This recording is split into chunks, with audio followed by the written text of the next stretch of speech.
Hello friends, आज की class के अंदर राइजिंग राजस्थान जो सबमिट हुई थी उनके बारे में डिटेल से पढ़ेंगे। ज़्यादा लंबी क्लास नहीं है, बस मतलब 3-4 मिनट की क्लास है और इसमें कंप्लीट आपको राइजिंग राजस्थान है उसके बारे में कंप्लीट जो शॉर्ट नोट्स के रूप में रिवीजन करवा देती हूँ, क्योंकि ये क्लास है आपके RS-प्री के लिए तो वेरी इंपॉर्टेंट है। अन्य जो भी अब एग्जाम होंगे उन सभी के लिए इंपॉर्टेंट है। तो चलो बिना टाइम वेस्ट की क्लास की शुरुआत करते हैं। राइजिंग राजस्थान सबमिट है, इस बार की थीम क्या थी? तो रीम्प्लेंट, रेस्पॉन्सिबल, री रेडी। तो 3R इसकी थीम थी, पूर्ण, जिम्मेदार और तैयार। तो पूर्ण, जिम्मेदार और तैयार, ये इस बार की थीम थी। आयोजन JECC सीतापुरा जयपुर के अंदर इसका आयोजन किया गया है। और आयोजक कौन था? तो BIP, रिक्को और उद्योग विभाग, इन तीनों के द्वारा इसका आयोजन किया गया था। पार्टनर इंडस्ट्री कौन था? तो ये था कॉन्फेडरेशन ऑफ इंडस्ट्री, जो इंडियन इंडस्ट्री CII है, ये इसका पार्टनर इंडस्ट्री था। और CII है, इसके हेड कौन है? तो संजीव पुरी है। Nodal agency BIP, bureau of investment promotion था और इसकी स्थापना 1991 में की गई है। 9 से 11 दिसंबर के मध्य इसका आयोजन किया गया था। उद्घाटन प्रधानमंत्री मोदी जी ने किया है।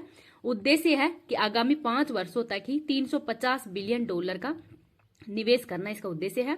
टोटल 32 देशों ने भाग लिया है, जिसमें 17 देश तो इसके पार्टनर थे और 15 देश प्रतिभागी थे।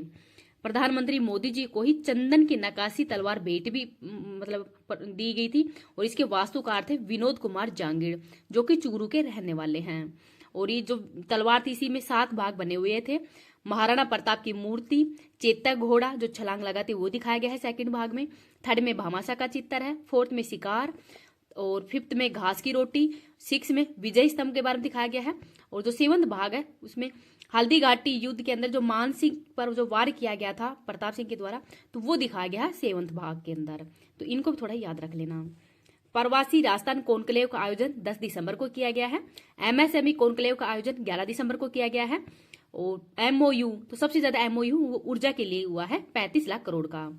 CM भजनलाल शर्मा ने समिट के किस दिन को 10 महत्वपूर्ण नीतियां भी लागू की थी? तो 9 दिसंबर 2024 को। तो आप कमेंट के अंदर बताना कि जो 10 नीतियां भी लागू की गई थी इनका भी मैं रिवीजन करवा दूं क्या, अगर आप सपोर्ट करोगे। क्योंकि आप जैसे वैसे कि भाई 10 दिन में RS-प्री कैसे क्लियर करें, 15 दिन में कैसे क्लियर करें, तो वो जैसे उन वीडियो पे तो बहुत ज्यादा व्यू आते हैं, लेकिन जो काम की चीज है उन वो आप देखते नहीं हो, तो इस वजह से थोड़ा बनाने का मन नहीं करता है। तो आप जितना ज्यादा सपोर्ट करोगे, ये क्लास जैसे शॉर्ट डिवीजन के रूप में मैं लेके आया करूंगी एक एक टॉपिक के अंदर। तो 10 जो महत्वपूर्ण नीतियां हैं, अगर आप कमेंट करोगे तो मैं ये नीतियां भी बता दूंगी शॉर्ट डिवीजन के रूप में ही। पहला अंतर्राष्ट्रीय सम्मेलन ये सियोल दक्षिणी कोरिया के अंदर हुआ है। और पहला रोड शो है ये कहाँ पे हुआ था? तो टोक्यो जापान के अंदर। तो टोक्यो जापान में पहला रोड शो हुआ था। पहला अंतर्राष्ट्रीय सम्मेलन सियोल दक्षिण कोरिया के अंदर हुआ है, तो इनको याद रख लेना। इस क्लास की PDF मैं टेलीग्राम पे डाल दूंगी। टेलीग्राम का लिंक इस वीडियो के कमेंट सेक्शन के अंदर पिन कर दूंगी। अगर आपको ये वीडियो पसंद आए तो प्लीज आप इसको ज्यादा लाइक एंड शेयर कर देना। अभी तक चैनल को सब्सक्राइब नहीं किया तो प्लीज चैनल को सब्सक्राइब भी कर लीजिएगा। मैंने जनवरी से दिसंबर तक की करंट अफेयर्स है वो भी करवा दी है, उसका भी जो PDF है वो टेलीग्राम पे डाल दी है। इंडिया और जो राजस्थान है कंप्लीट रिवीजन करवा रखी है, PDF आपको टेलीग्राम पे मिल जाएगी। और छोटा सा चैनल है, प्लीज इसको थोड़ा सा सपोर्ट कर दो, थोड़ा सब्सक्राइब भी बढ़वा दो और लाइक शेयर भी कर देना। Thank you.